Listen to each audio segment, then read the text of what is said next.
Morning बच्चों। विगत कक्षा में मैंने आपको सर्वेश्वर दयाल सक्सेना कृत मेघ आए शीर्षक कविता के संदर्भ में कुछ बातें प्रस्तुत की थी।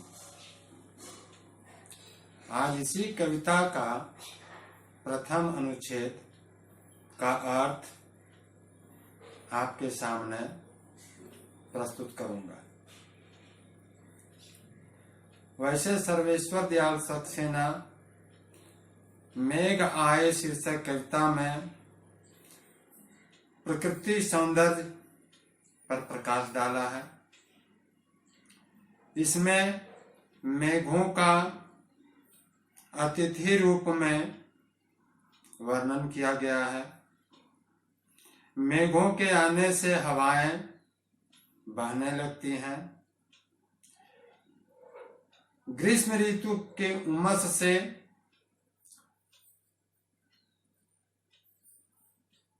हटकर लोग घरों की खिड़कियां और दरवाजे खोलने लगते हैं ताकि गर्मी की उमस से ये उबर सके।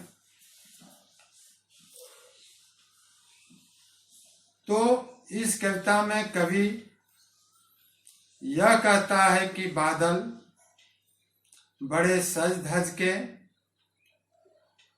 और सुंदर वेश धारण कर करके आकाश में उमड़ने घूमने लगते हैं। हवाएं भी नाचती गाती बहने लगती हैं। मनोरम मेघों को देखने के लिए गली गली के दरवाजे और खिड़कियां लोग खोलने लगते हैं। ऐसा प्रतीत होता है जैसे गांव में शहर के मेहमान सज धज करके आए हों। कवि का आशय है कि वर्षा ऋतु आ गई है। बादल आकाश में छा गए हैं। हवा भी मस्ती में चलने लगी है। लोगों ने वर्षा की प्रतीक्षा में अपने घर के दरवाजे और खिड़कियां खोल दिए हैं और इस तरह सब ओर बादलों के बरसने की चाह लेकर के उपस्थित हो गए।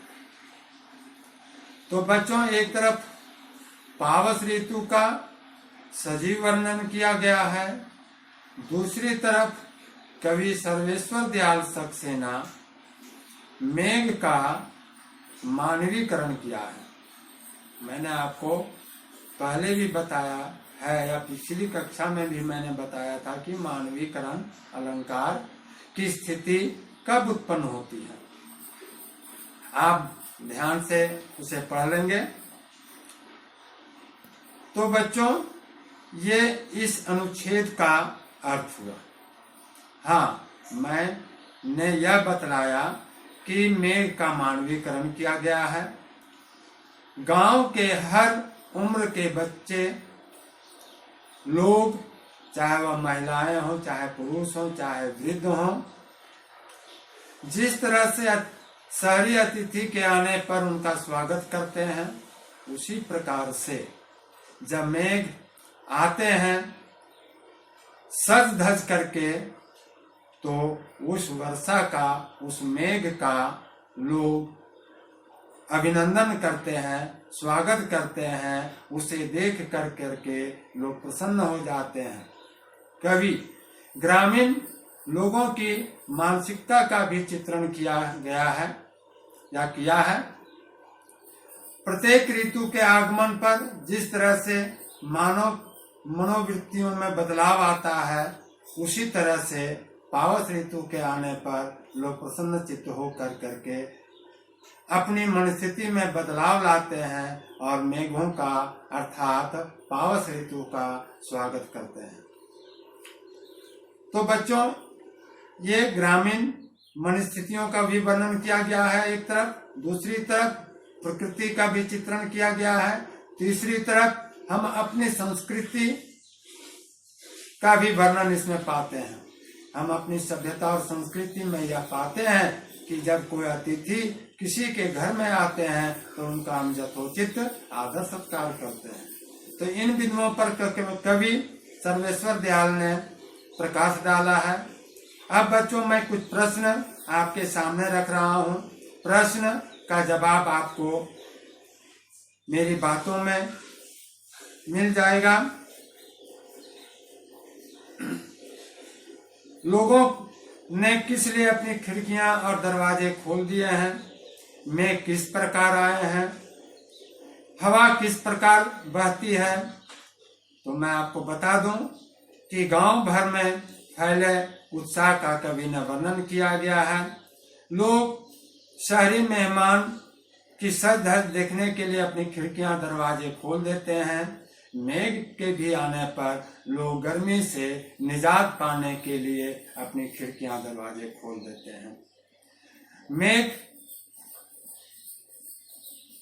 के आगे आगे हवा नाचती गाती हुई, इठलाती हुई बहती है। और पाहुन का अर्थ होता है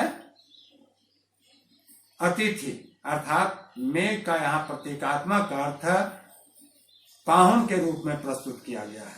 तो बच्चों, आज इस अनुच्छेद का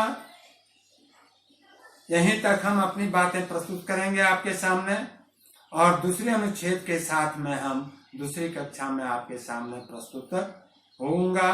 तब तक के लिए धन्यवाद।